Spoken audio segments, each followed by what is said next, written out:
Wadau wa sekta ya sanaa na ubunifu kutoka kituo cha Nafasi Arts jijini Dar es Salaam wameomba serikali iendelee kuamini, kwani huu ni wakati sahihi sanaa zao zinathaminiwa vya kutosha kwa jamii na zinafikisha ujumbe kirahisi bila kutumia nguvu kubwa. Wamesema hayo katika kituo cha sanaa cha Nafasi Arts kilichopo Mikocheni jijini Dar es Salaam, huku wakisema iwapo sanaa zao zitathaminiwa vya kutosha kwa serikali, itarahisisha kwenye kuleta maendeleo kwa jamii na sanaa za ubunifu zitafika mbali zaidi. Mimi ni Bakari Chijumba. Sanaa ndo maisha, yani ndo tunaishi nayo. Sisi ingawa mara nyingi haipewi kipaumbele kama inachostahili, lakini ukweli ni kwamba sanaa inabeba vitu vingi sana. Sanaa inabeba kampeni, sanaa inabeba mawazo yetu, sanaa inabeba maisha yetu, sanaa iko majumbani kwetu hata kama tutaki kukubali. Kwa hiyo sisi kwa upande wa Nafasi na sanaa ina mchango mkubwa sana katika maisha yetu ya kila siku. Kwa hiyo kuanzia barabarani, hizi nguo tumevaa, zote hizo ni moja wapo ya sanaa mbalimbali. Kwa mwaka huu hao walio submit idea zao walikuwa wanapata kati ya milioni 17 mpaka 25. Kwa hiyo hapo kila mmoja wao alifanya kutokana na project yake na bajeti yake walipata hapo. Kwa ujumla 250 inafika. Kama 250.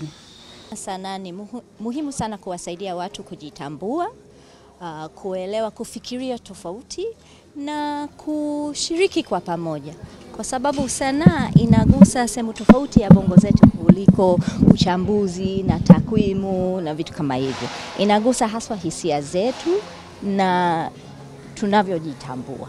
Mimi naona kuna umuhimu sana. Pamoja na kusema inatusaidia kubadilisha fikra na kufikiria tofauti, pia ni chanzo cha kipato kwa ajili ya vijana. Kwa mimi naona sanaa ina umuhimu kwa pande zote mbili. Kwenye fikra zetu, kujitambua kama nchi, kuelewa dira yetu, tunataka kwenda wapi, na pia kutuletea kipato. Ilitengenezwa kwa sababu tumeona mara nyingi issue za sanaa, matukio, hela, utambuzi, zote zinatokeaga mara nyingi. Kwa hiyo sisi tulitaka kuwa na nia rasmi ya kuhakikisha wasanii wa maeneo yote kila kona ya nchi wanatambulika, wana uwezo wa kupata fursa za kujiendeleza, kuonyesha sanaa zao kwa watu wengine.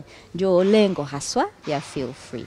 Kwa hiyo kama mlivyoona mwaka huu tumepata watu, yani miradi kama 10 na zimetokea kwenye kila kona kweli ya nchi. Kwa hiyo kwenye hicho tumefurahi sana, na pia kwamba wanawakilisha fani tofauti ya sanaa. Wakati Nafasi na taasisi zingine zinatuwezesha, wito ni kwamba serikali isikae mbali na sisi. Kuna hela nyingi tu tunazisikia kwenye upande mwingine. Sisi huku kwenye upande hasa sanaa za ufundi tunatamani tunatamani sisi tungekuwa na goli letu la sanaa likawa lina kila mtu ambaye anafanya ubunifu, angalia kwa muktadha wake angekuwa anapewa. Tuna mfuko wa utamaduni, kana una changamoto zake na kufikia. Sisi tunataka tu wito kwa serikali warekebishe, badala ya kutupa mikopo. Kuna kazi za sanaa zinahitaji mikopo, zinahitaji ruzuku. Kwa mfano kama hii ruzuku ya Feel Free, unapewa, unafanya na kuanzia pale unaweza ukaendelea kutokea pale. Na ni njia nzuri, lakini sasa mradi huu umejikita kuleta njia za kisasa sana kwenye kuvutia vijana na wao wakavutiwa kufanya sanaa ya uchongaji. Kwa hiyo itaenda kufanya na training ya miezi 5 kwenye mkoa wa Mtwara kwa ajili ya kufundisha vijana kuwa na concepts mpya ambazo wataweza kuongelea story ambazo zinawahusu wao kama wao, yani contemporary issues, ili wazidi kuona kwamba ni sanaa pia ambayo inawahusu kama vijana.